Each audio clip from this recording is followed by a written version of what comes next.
Hello everyone. Today I'm going to be doing 3 different text tutorials, starting with the offset path. For each tutorial, I'm going to be creating a document sized 6 inches by 4 inches.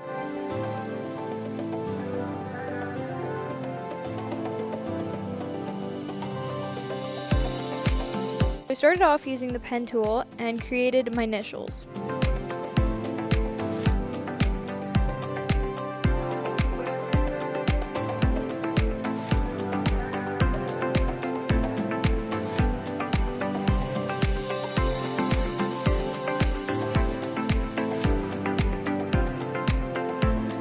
Then, I selected my direct selection tool and rounded out the corners. Once I was done, I selected both my letters and made their stroke decimal to 5. Finally, I selected my letters, went to Object, Path, and then Offset Path. So that I was able to see my adjustments, I selected Preview in the bottom left corner. Then I chose to make my path 0.025 and kept the rest the same.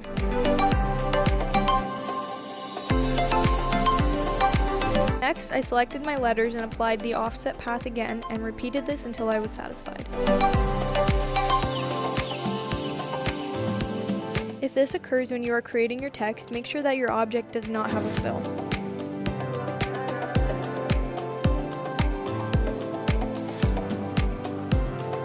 Next, the 3D text. Starting off with creating your text, I decided to make mine big and bold.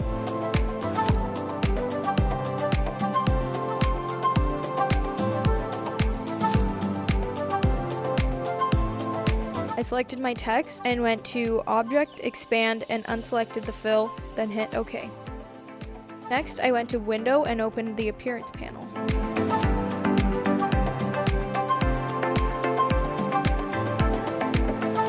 Then I selected the 3 lines in the top corner of the panel and clicked Add a New Fill. I selected a new color.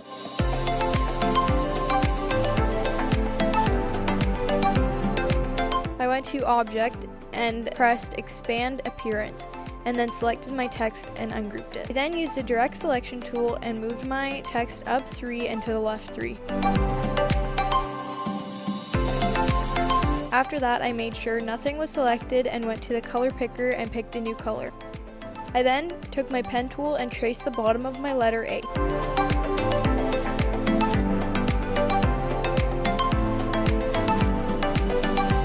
I continued tracing my letter like so.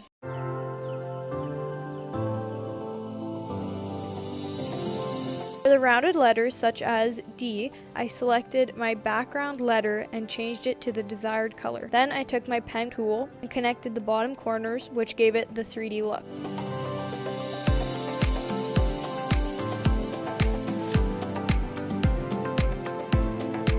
For the last text tutorial, the cliffhanger text. I started by making my text big and bold again, and I also increased the height of my text. Next, I took my eraser tool and held down Shift to create a straight line through my text. Then I selected my text, right-clicked, and ungrouped it. Then I select the bottom half and deleted it. Once again, I selected my text and hit Command-G, or right-click and hit Group. Next, I went to Effect, Distort and Transform, and then selected Free Distort.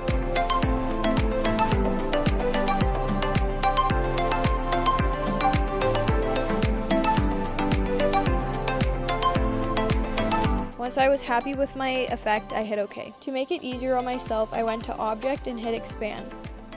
Next, I took the rectangular tool and selected a color for the background. I also changed my text to white. Next, I took my pen tool and made a point from one side of my text to the other side, underlining my text. Then I used my direct selection tool and selected each end and expanded it to the sides. After that, I took my pen tool again and outlined the bottom half of my artboard. To create depth, I selected the gradient tool in the panel bar and selected the first gradient type.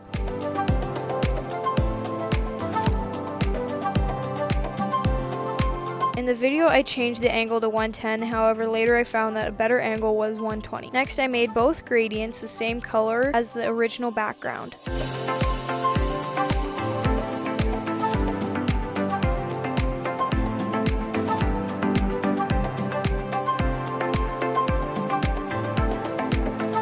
Then I changed the color that is closest to my text, a darker shade of the original color.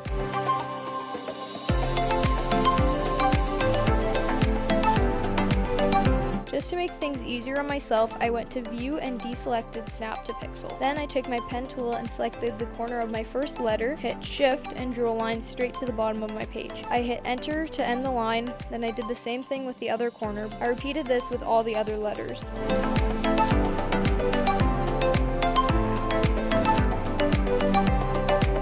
When I was done, I zoomed in on my letters to make sure there were no gaps. Then I took my eraser tool and cut off the bottom of my shape, just so that nothing was hanging off the edge of my artboard. Next, copied and pasted the gradient I had made earlier and brought the object to the front and moved it down.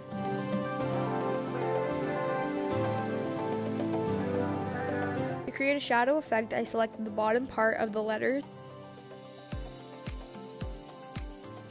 copied and pasted, and changed the color to a darker shade of blue. Then I changed the opacity to 36.